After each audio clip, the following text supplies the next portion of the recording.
Yo, what up, Nyakos? It's your buddy Philko here, reporting live from who the hell knows in Russia. I don't know what place I'm at, but I'm sure it's close to Yekaterinburg, but I don't think it still counts as Yekaterinburg, but whatever. Today I'm going to give you another personal story. Sorry for the volume of my voice. I can't be too loud because, of course, a lot of people are still sleeping. It's like 9 o'clock and I'm up early. Doesn't matter how much I drink, I'm up early. If I ever sleep past 10, there's something wrong. I can never do that. So let's get to it. I'm not going to give her name, but she has tons of pictures, so I'll definitely put pictures up here. We're going to call her the dancer. Now, this was back in 2000 shit. What year was this? This was 2009. This had to be yes, it was 2009. I don't know if you guys caught up my other personal stories, but this is one of those stories that take place in the year in which I had like the 3 heartbreaks. Like 3, it was the one for my first girlfriend in Austria, then the one story that I'm like afraid of shit to tell, because I don't know, I'm not ready to tell it yet. But yeah, this was in between this was after the Austria heartbreak, so it's in between a second and a third bad situation for me. And so this is what basically happened. So I come back from Austria, very premature. I came back early. I was supposed to be there for like a month. I ended up coming back in like, what was it, 8 days. It was very premature. It's the opposite of what happened here in Russia. I was supposed to be here for 6 weeks, stayed for 10 months. It's the opposite, right? So when I came back, of course, me and my homie Andre, the one I told you guys about before, we just started to chill, party. We didn't waste any time. That's one thing I gotta admit. The Austria heartbreak had to be like the least severe, because the instant I got back to New York, I just went back on my grind. I was being me again. I didn't try to like shelter myself, or I didn't try to make myself feel better. I didn't need any of that. I just went right straight to partying, straight to it. That was a good recovery. I can't front. So one day, and I had video of this too. I had video of this, but I fucking lost it. We go out to Webster Hall, and there was just one girl I remember. She was very small. She was very, very small and extremely cute. And I was just like, oh, who's this girl? And she was on something. I think she was on Molly at the time. I didn't realize it then, but I realize it now that I think about how crazy this chick was.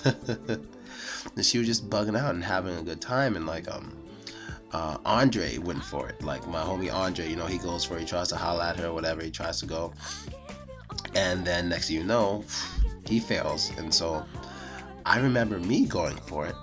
Then I remember us dancing, and she was like, I can't describe her body. Like back then I never really liked skinny girls at all back then. Like I couldn't stand it, I really couldn't. But I would say she's one of the first skinny girls I ever dated, and I started to feel as if she was changing my mind. This is when the evolution came to Phil, in which I realized that I could date a skinny girl and not want to, get a different type of girl. She was amazing. So we danced and stuff, and she was putting it on me and all this blah blah blah blah blah blah. And so we hit it off, we exchanged numbers, and then we split. Like no one went with anyone else home, nothing like that. We just split. So I didn't think much of it, because like she was really good looking, and like she was really popular in the club. A lot of guys were going after her.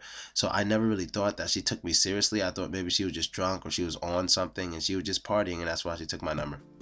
And but sure enough, she hits me up and we start talking.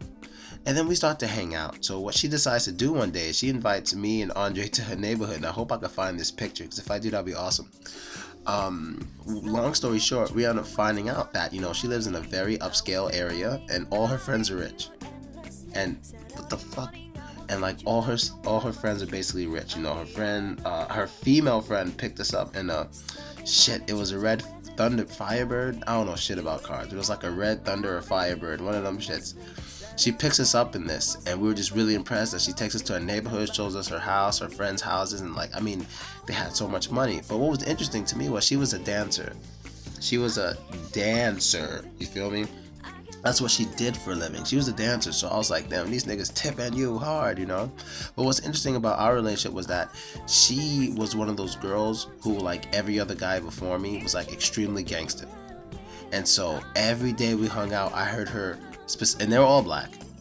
I specifically heard her complain about a different situation, especially her ex-boyfriend, the one before me. Now, she would always tell me about this guy, the things he did to her. Like, he hit her, he pulled a gun out on her, he kidnapped her, all this shit she would tell me about him. And the first thing and what I think every time is, damn, this girl must think I'm an angel.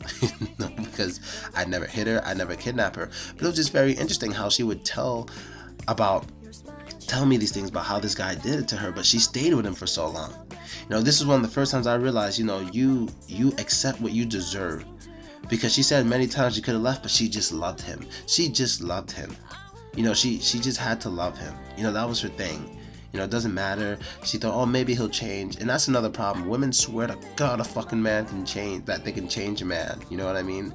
Like, one of the funniest situations. This is a side note. I gotta remember who the fuck it was. It was it was a crazy face. Like, I don't want to make fun of her, but it was kind of funny. One day, I don't know why she said it. She said some shit like, because we're not boyfriend and girlfriend, but we're together, whatever. One day she said some shit like, oh yeah, yeah, you love me, but blah blah blah, you cheat on me and stuff, something like that. And I was like, what are you talking about? How can you say that? Do you not remember when I met you? I had a girl. All you did was inherit her problem. But you thought I was going to change? And like, that was real shit. Like, I wasn't trying to be funny, that was real shit. And she understood, and it's just kind of how things were, so it's kind of funny. But anyway, and as we hung out and stuff, she would just always tell me the stories, and I would always it would kind of scare me, because I hate beef over a woman. And I'm walking around with this girl in her neighborhood, driving around in the cars in her neighborhood, where all these guys she's dated before with guns and money are like prowling. That's another thing. A lot of girls just bring drama, and I don't like drama over a girl, especially with another dude.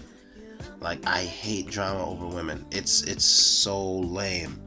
It's so lame. I mean, half the time it's the girl's fault. Half the time it's the girl's fault. Half the time it's the guy's fault. Because I can tell you, there was a situation recently in which I was at a party, and there was some girl next to me, and every time a certain guy walks by, she'll like jump on me, I guess to make him jealous or something like that. And every time I was like, get the fuck off.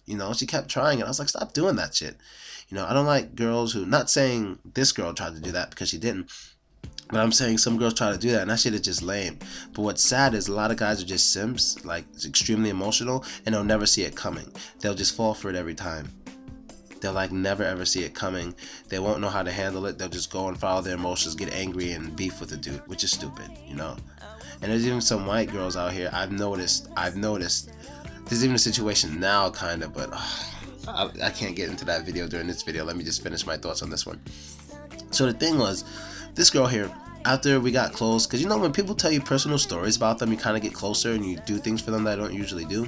So one thing she asked me to do was help her become an actress. So the photos you're seeing are from her photo shoot.